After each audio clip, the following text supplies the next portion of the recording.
So ఈరోజు మన వీడియోలో మామూలుగా అబార్షన్ టాబ్లెట్స్ వాడినప్పుడు యాంటీబయాటిక్ టాబ్లెట్స్ వాడాలా అని చాలామందికి డౌట్ ఉంటుంది.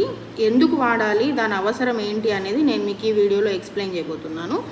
సో రొటీన్గా మనకు ఈ అబార్షన్ అయ్యే ప్రాసెస్ ఎలా ఉంటుంది అంటే కనుక, మనం టాబ్లెట్స్ పెట్టినప్పుడు ఫస్ట్ ప్రెగ్నెన్సీ అనేది ఇక్కడ ఫామ్ అవుతుంది. సో ప్రెగ్నెన్సీ అనేది ఇక్కడ నుంచి కూడా మనకు ఈ ద్వారం గుండా బయటికి రావడం అనేది జరుగుతుంది అన్నమాట. సో మనకు ఈ గర్భసంచి యొక్క ముఖద్వారం అనేది అబార్షన్ టైంలో కానివ్వండి, పీరియడ్స్ వచ్చినప్పుడు కానివ్వండి ఓపెన్గా ఉంటుంది. సో మనకు ఈ ఇన్ఫెక్షన్స్ ఏవైనా కూడా మనకు డెలివరీ ప్లేస్ నుంచి లేదా అవుట్ సైడ్ నుంచి కూడా, అంటే బయట నుంచి ఈ ఇన్ఫెక్షన్ అనేది ఇలా గర్భసంచికి కానివ్వండి, ట్యూబులకు కానివ్వండి, అండాశయాలకు కానివ్వండి పాకే అవకాశాలు అనేటివి ఉంటాయి.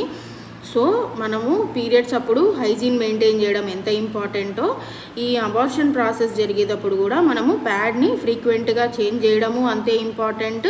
అండ్ క్లాట్స్ అది కూడా మనకు బయట వచ్చేటప్పుడు యాంటీబయాటిక్ ట్యాబ్లెట్ అనేది వాడడం కూడా అంతే ఇంపార్టెంట్. ఒకవేళ కనుక పీరియడ్స్ అప్పుడు హైజీన్ మెయింటైన్ చేయకపోయినా, అబార్షన్ ట్యాబ్లెట్స్తో పాటు యాంటీబయాటిక్ కలిపి యూజ్ చేయకపోయినా ఏంటి నష్టం అని మీరు అనుకోవచ్చు.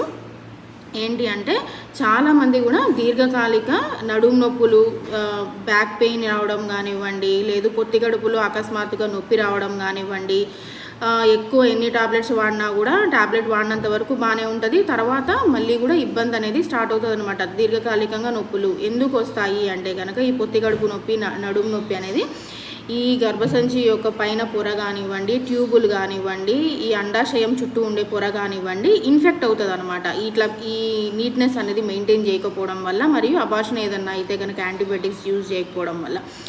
సో ఇదే కనుక మనకు కొంచెం ప్రాసెస్ అనేది సివియర్ అయినప్పుడు ఈ ట్యూబుల్లో నీరు చేరడము, నీటి గడ్డలు ఫామ్ అవ్వడము అనేది సహజంగా చూస్తుంటాము. సో ఇట్లా దీర్ఘకాలికంగా నడుము నొప్పులు కానివ్వండి, పొత్తి కడుపులో నొప్పి వస్తున్నట్లయితే వెంటనే మీ డెలివరీ డాక్టర్ని సంప్రదించి ఒకసారి స్కాన్ చేయించుకొని, ఏమన్నా ఇట్లా దీన్ని ఏమంటామంటే పిఐడి అంటామన్నమాట, పెల్విక్ ఇన్ఫ్లమేటరీ డిసీజ్. అంటే అండాశయం కానివ్వండి, ఈ యొక్క గర్భసంచి కానివ్వండి, ట్యూబుల్లో కానివ్వండి ఇన్ఫెక్షన్ ఉందా లేదా అనేది మనము తెలుసుకోవాల్సింది ఉంటుంది. మనకు స్కాన్ చేసినప్పుడు ఈ గర్భసంచి వెనుక భాగంలో నీరు చేరడం అనేది మనం స్కాన్లో అబ్జర్వ్ చేయడం అనేది జరుగుతుంది.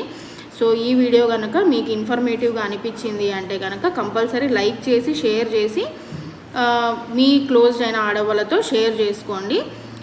సో ఈ సిమ్టమ్స్ కనుక మీకు తెలిసిన వాళ్ళల్లో లేదు అంటే మీకైనా కూడా ఉన్నాయి అంటే ఫర్దర్గా మనం ఏం చేయగలుగుతాము అని పైన నెంబర్కు కాల్ చేసి ఏ టైంలో అయినా కూడా నాతో మాట్లాడి కన్సల్టేషన్ అనేది తీసుకోవచ్చు. Thank you.